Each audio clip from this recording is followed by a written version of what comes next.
जैसे ही भगवान वेदी पे रखे जाते हैं, चढ़ने से पहले भी वेदी को स्पर्श करते हैं। कितना महान संगति का असर है। वे भी भगवान बने, गर्भ में भी जो संस्कार दिए कैसे मिले। विश्वास मानना, गर्भ में जन्म के समय अगर संस्कार देना भूल जाओगे माताओं, कल न धर्म बचेगा न धर्मात्मा बचेगा। नहीं बच पाएगा धर्म, ना बचने वाला है धर्मात्मा कोई। धर्मात्मा तभी है, धर्म तभी है जब धर्मात्मा है, और धर्मात्मा तभी है जब धर्म है। संगति तभी कर पाओगे माणिक दादा जब कोई धर्मात्मा आर्य श्रेष्ठ पुरुष है, पर उसे श्रेष्ठ मानना भी तो होगा। क्या करे, बुद्धि दुर्बुद्धि हो चुकी है, जड़ बुद्धि हो चुकी है, संस्कारों की कमी हो चुकी है। एक पति पत्नी थे, एक पति पत्नी थे। उन पति पत्नी के 4 पुत्र थे।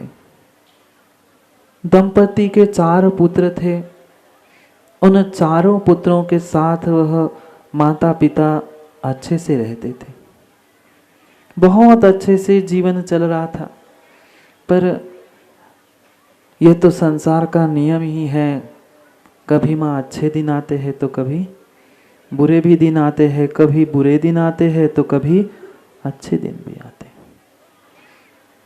बार बार पति पत्नी से एक ही बार कहता था। जब भी कुछ बात 19-20 होती, थोड़ी सी नोकझोंक होती, लड़ाई होती, विसंवाद की परिस्थिति बनती, राजू पत्नी से एक ही बात कहता था, मेरा तो एक ही बेटा है। कितने थे? 4 संतान थी, पर वो कहता था नहीं मेरा तो एक ही बेटा है। जब भी राजू कहता था मेरा तो एक ही बेटा है, पत्नी कहती 3 क्या मैं खरीद के लाई? वो कहता था तुम कुछ भी कह दो, तुम कुछ भी कह दो, मेरा तो एक ही बेटा है। 3 बेटे तुम्हारे हो सकते हैं, मेरे नहीं है। होते होते दिन बीतते बीतते दिन ऐसे बीते, चारों संतान बड़े हो गए। बड़े होने पर तो बच्चों को भी सींग फूटते, और जैसे संस्कार उस जीव ने प्राप्त किए होते हैं, वही संस्कार उसके उदय में आते हैं। मत समझना गर्भ के जन्म के समय के संस्कार, ये भूल से भी माताओं पिताओं ये मत समझ लेना बालक अभी छोटा है, 2 साल का है, वह 1 साल का बालक भी बहुत समझदार और बहुत ज्ञानी होता है। अगर उसके सामने भी आप लड़ते हो झगड़ते हो, वह भी उसके भीतर बात बैठी रहती है, नहीं मेरे तो माता पिता लड़ते हैं। ऐसे कितने सारे बालक हमारे पास पहुंचे, सत्य घटना है निर्मल जी। कितने सारे बालक पहुंचे, महाराज जी क्या करे, घर में बिल्कुल मन नहीं लगता, बेटा क्या हुआ?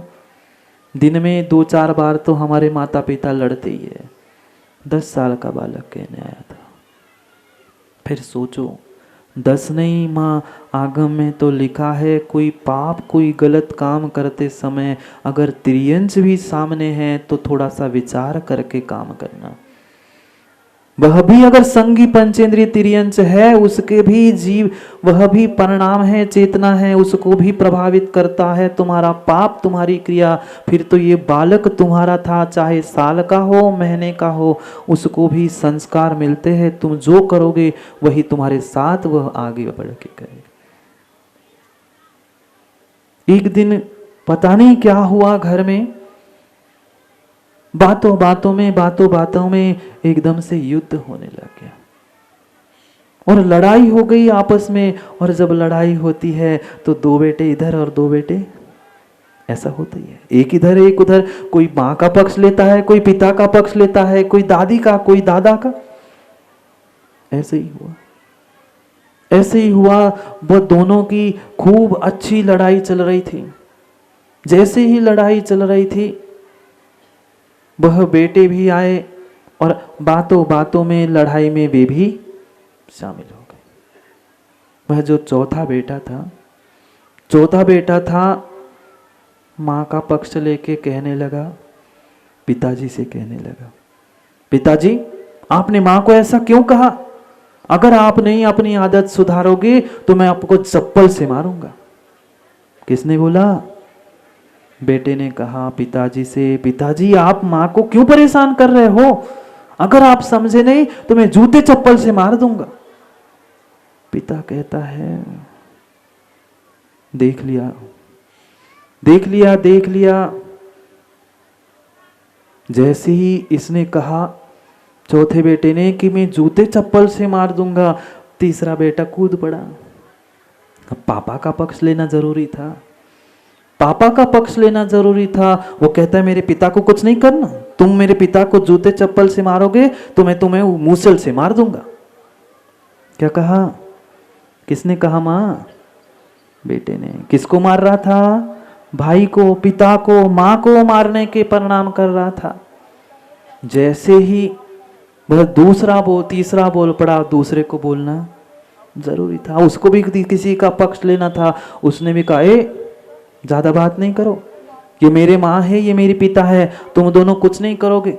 तू अगर जूते से मारता है, तू मूसल से मारता है, मैं भी छुरा लेके आता हूं, दोनों को निपटाता हूं। किसने कहा?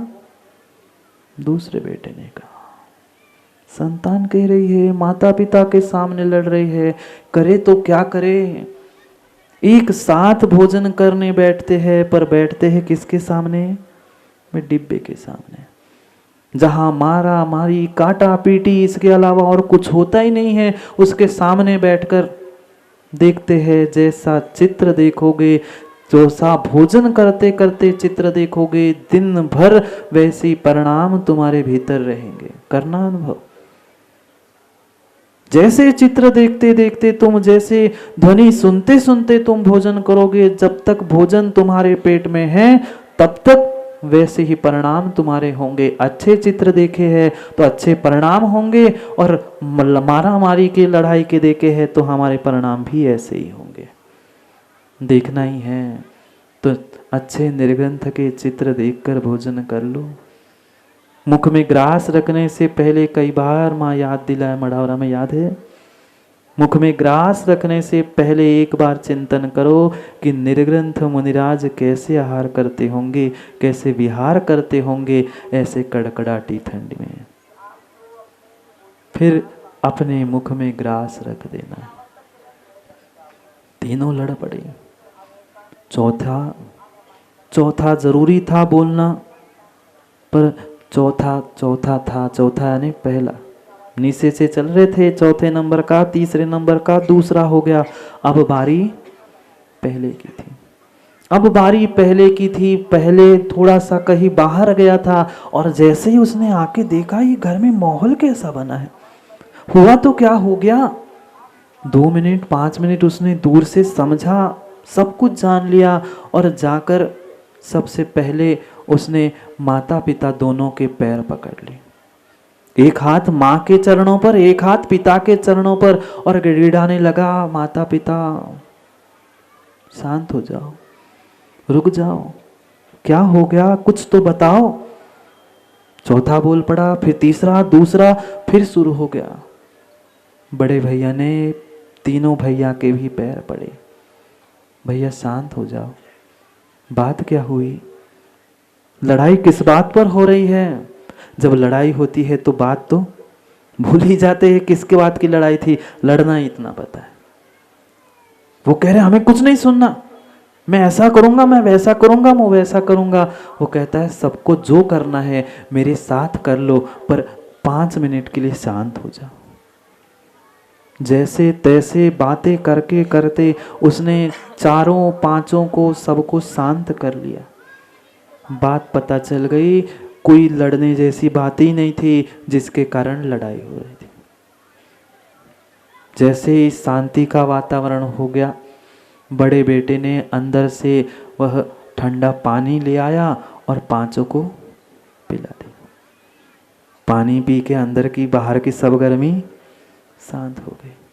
जैसे ही शांत हो गई, वह पति फिर से उस पत्नी से, बेटों की माँ से कहने लगा, देखा मैं बार बार कहता था तुमसे, तू लड़ती थी मुझसे, मैं बार बार कहता था मेरी तो एक ही संतान है, मेरी तो एक ही संतान है, आज देख लिया।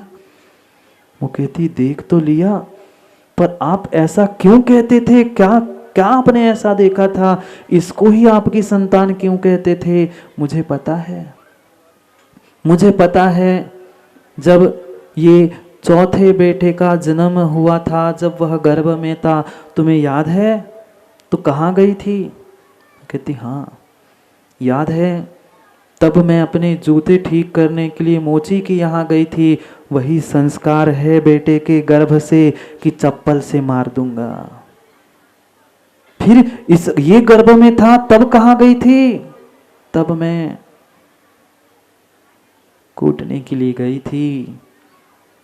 वे ही संस्कार गर्भ के थे कि वह कह रहा था, माँ से कह रहा था, पिता से कह रहा था मैं मूसल से कूट दूंगा। फिर वह चाकू लेके क्यों आया था? वह नहीं आया था चाकू लेके, तू गई थी चाकू सूरी को धार कराने के लिए बाजार में। फिर ऐसा क्या हो गया? पहला बेटा संतान और बाकी पुत्र लड़ाई लड़के क्यों बन गए? जब पहले बेटे ने जन्म लिया था, पहला बेटा जब गर्भ में था, तब मेरी माँ अपने घर में थी। मतलब हाँ, तब मेरी माँ जिंदा थी और माँ ने 9 महीने तक उस गर्भ को और तुम्हें जो संस्कार दिए थे, वह संस्कार का प्रतिफल है कि उसने पैर पड़ के वातावरण शांत कर दिया और ये 3 बच्चे लड़ने के लिए उतारू थे। धर्म पहले गर्भ में लाओ, फिर उसे जन्म दो, तभी धर्म का पालन हो पाएगा। संगति, एक संस्कारवान माँ, एक संस्कारवान कन्या दोनों परिवार को उन्नति की ओर ले जा सकती है चाहे तो, या अधोगति की ओर ले जा सकती है चाहे तो। जिस माँ के पास संस्कार है, पिता के पास संस्कार है, वह अपने पिता के घर को भी संभालती है, पति के घर को भी संभालती है। और संस्कार नहीं है, वही समय था जब गर्भवती माँ घर से बाहर नहीं जाती थी। पता है क्या? आज की बात नहीं पूछ रहा, पहले ऐसा समय था कि 5-6 महीने के बाद माँ को घर से बाहर अब बंदिश लगती है, अब बंधन लगता है। वह बंधन बंदिश नहीं थी, वह संस्कारों की मर्यादा थी, वह थी साधना था। हम गर्भ में ही धर्म को नहीं साध पा रहे हैं, अपने भीतर के ही धर्म को साध नहीं पा रहे हैं, बाहर क्या धर्म को जन्म दे पाएंगे? कठिन है। संस्कार देना सीख लो, अपने आप को भी और दूसरों को भी। यह संगति का असर। एक संस्कारवान सासू साथ में थी, वह माँ और माँ का बेटा भी संतान बना था। बाकी के 3 लड़के थे, बाकी के 3 लड़के थे। राजू कितने लड़के हैं? कितने लड़के हैं? संतान कितने हैं? अंतर समझ लो। जो 3 थे वे लड़के थे, पहली संतान थी जो पुण्य से संस्कारों से जन्म लेने वाली थी, वह संतान थी। लड़ के माता पिता कोई घर से बाहर कर दे, वे लड़के थे। लड़के हैं ना? 2 लड़के हैं ना कि संतान है? कर लो निर्णय कि संतान है कि लड़के हैं। कर लो अपने अपने निर्णय, आप स्वयं कर लेना। गर्भ कल्याणक मनाया, जन्म कल्याणक भी मनाया। सौधर्म इंद्र अपना आसन छोड़कर वह मिथिला नगरी में पहुंचा कि अब मैं कब भगवान के दर्शन कर लूं, कब भगवान को अपने हाथ में लूं। 3 लोक के नाथ, 3 लोक की संपदा, कह रहे थे ना तुम मड़ावरा में राजू, 3 लोक की संपदा ले लो, इधर का प्लॉट ले लो, इधर का सब कुछ ले लो, पर बालक को दे दो। 3 लोक की संपदा छोड़ने को तैयार था, पर बालक को सची से लेने के लिए हाथ जोड़कर खड़ा था। कौन? सौधर्म। कुछ क्षण के लिए तो मुझे दे दो, आपने तो देख लिया, पर कुछ क्षण के लिए तो मुझे दे दो। गर्भगृह में जाकर वह सची कृत्रिम बालक को, मायावी बालक को बिछाकर माँ को, ये होता है धर्म, ये होती है अहिंसा। अगर माँ की नींद खुल गई, उसे विकल्प ना हो मेरा बालक कहाँ गया, इसलिए मायावी बालक को वहां रखकर वह बालक को ले आती है। और हम क्या करते हैं, कैसे धर्म का पालन करते हैं, और डीके किस बात के धर्मात्मा कहलाते हैं। अभी धर्म का ज्ञान ही नहीं है, धर्म का अक्षर ही नहीं समझा है, कहाँ से धर्मात्मा, धर्मज्ञ और सर्वज्ञ बन पाओगे। बहुत लंबी यात्रा है सर्वज्ञ की। मानी दादा पहले धर्मज्ञ बन जाओ, पहले धर्मज्ञ नहीं धर्मात्मा ही बन जाओ। धर्मात्मा नहीं बन पाओगे तो धर्मज्ञ नहीं बन पाओगे और सर्वज्ञ भी नहीं बन पाओगे। कितना उत्साह स्वर्ग से लेकर सभी जीवों ने मनाया, सभी जीवों ने उत्साह मनाया कि 3 लोक के नाथ आज जन्मने वाले हैं। और उसी उत्साह को मनाने के लिए लोग कह रहे थे, जय भैया कल देखा था क्या, कल देखा था क्या, आप लोगों ने नाच के गा के, इंद्र इंद्रायणों ने, सभी ने उत्साह तो मनाया। ये तो कृत्रिम बने हुए देव थे, पर स्वर्गों के देव भी सोच रहे थे कि मैं कैसे उत्साह मनाऊं, इसलिए कल पूरी रात भर बेचारे उत्साह मनाते रहे कि भगवान का जन्म होना है। रत्नों की वर्षा तो हमारे कहाँ गए सौधर्म कुबेर, बैठे पीछे बैठे, वे सौधर्म कुबेर तो बेचारे रत्नों की वर्षा नहीं कर पाए, पर देवों ने कहा मेघ कुमार के तुम रत्न बरसाओ नहीं बरसाओ, मैं रत्नों जैसे बड़े बड़े बूंदों से ही वह खुशियां मनाता हूं, क्योंकि 3 मुनिराजों का वह कल आगमन भी हो रहा था। देखा होगा जो साथ थे, देवेंद्र भाई देखा था क्या, जैसे ही मिलन होना ही था, इधर से 3 मुनिराज और उधर से 2 मुनिराज जैसे ही मिले, पहले ही उसने भूमि शुद्धि कर ली थी। पहले दिन भी जब पांडाल की और वेदी की शुद्धि थी तब वर्षा हुई थी, और कल भी मंदिर की वेदी की शुद्धि, और जब मिलन था तभी वह मेघ कुमार के देवों ने वह रत्नों की पानी की वर्षा कर दी। बेचारों के पास रत्न नहीं थे, पंचम काल है, उतना पुण्य कहाँ माता हो आपका, रत्नों की वर्षा हो। रत्नों की नहीं सही, पर इतना तो पुण्य हमारा अवश्य है। जब जब पानी गिरा कभी विघ्न करने के लिए नहीं गिरा, वो तो अपनी भीतर की खुशी और अपनी अनुमोदना करने की गिरा। तुम पंचकल्याणक सोरे में कर रहे हो, स्वर्गोते देव भी कल्लू खुश है, पर बेचारा कल्लू का मुंह लटका है, सोरे में काय को पंचकल्याणक कर रहे हैं।